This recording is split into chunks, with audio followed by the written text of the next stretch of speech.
यदि मैं आपसे पूछूं कि साइन 90 माइनस थीटा की वैल्यू कितनी होती है तो आप बड़े ही आसानी से इसका जवाब दे देंगे और कहेंगे कि साइन 90 माइनस थीटा का मान कॉस थीटा होता है।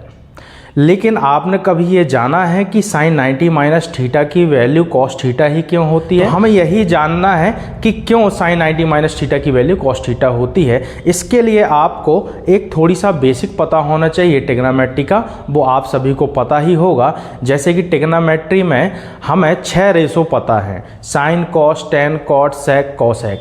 इनकी सहायता से हम ट्रिग्नोमेट्री में राइट ट्रायंगल एंगल की साइड और एंगल के बीच में संबंध बताते हैं।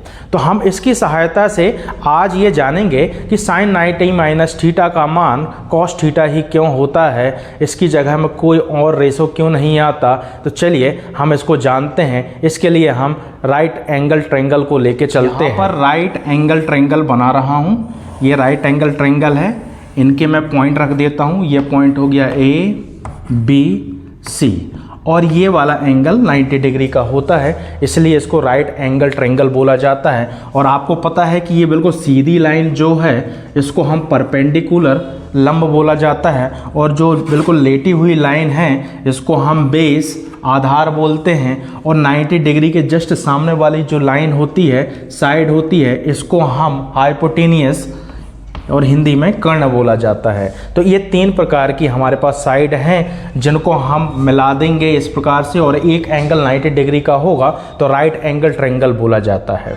अब हमें ये जानना है कि साइन 90 माइनस थीटा की वैल्यू हमेशा कॉस थीटा ही क्यों होती है। तो मैं यहाँ पर क्या करता हूँ, इस B एंगल को थीटा मान लेता हूँ और ये A एंगल को अल्फा मान लेता हूँ।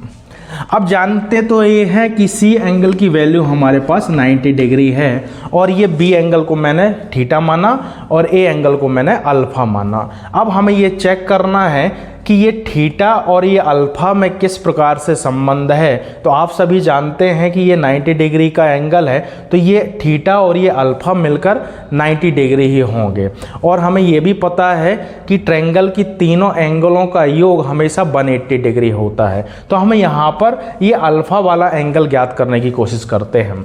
तो ये अल्फा वाला एंगल कितना होगा वो हम जानते हैं। तो हमने बताया कि ट्रायंगल के तीनों जो एंगल होंगे उनका सम 180 डिग्री होता है। तो सबसे पहले मैं इन एंगलों को लिख देता हूँ, angle A plus angle B plus angle C equal 180 degree, ये हमें पता है।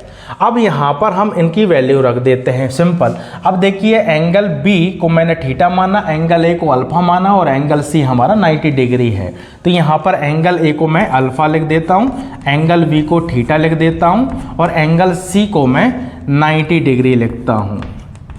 तो यहाँ पर 180 डिग्री हो जाएगा।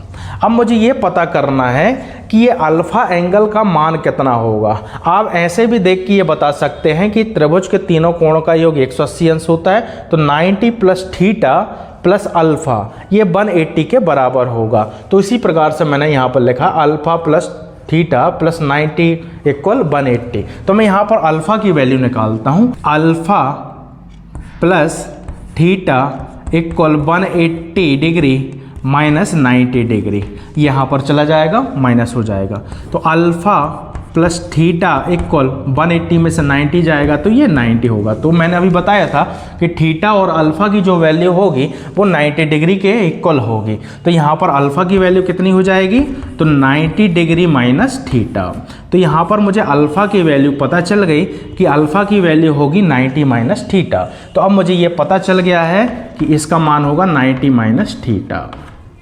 अब हम क्या करेंगे, यहाँ पर जो हमारी इक्वेशन ये बन रही है, जो फार्मूला है sine 90 minus theta equal cos theta, तो मैं ये वाला पार्ट लेता हूँ। तो ये हमारा लेफ्ट हैंड साइड पार्ट हो गया। यहाँ पर ये पार्ट है साइन 90 माइनस थीटा।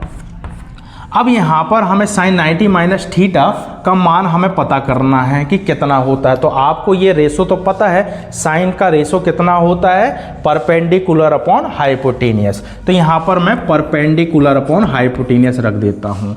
तो साइन 90 माइनस थीटा, अब यहाँ पर परपेंडिकुलर क्या है, अब हमें ये चेक करना है कि परपेंडिकुलर साइन का कितना है, तो और कौन सा मान ले रहा हूँ 90 माइनस थीटा। तो देखिए ये 90 माइनस थीटा है।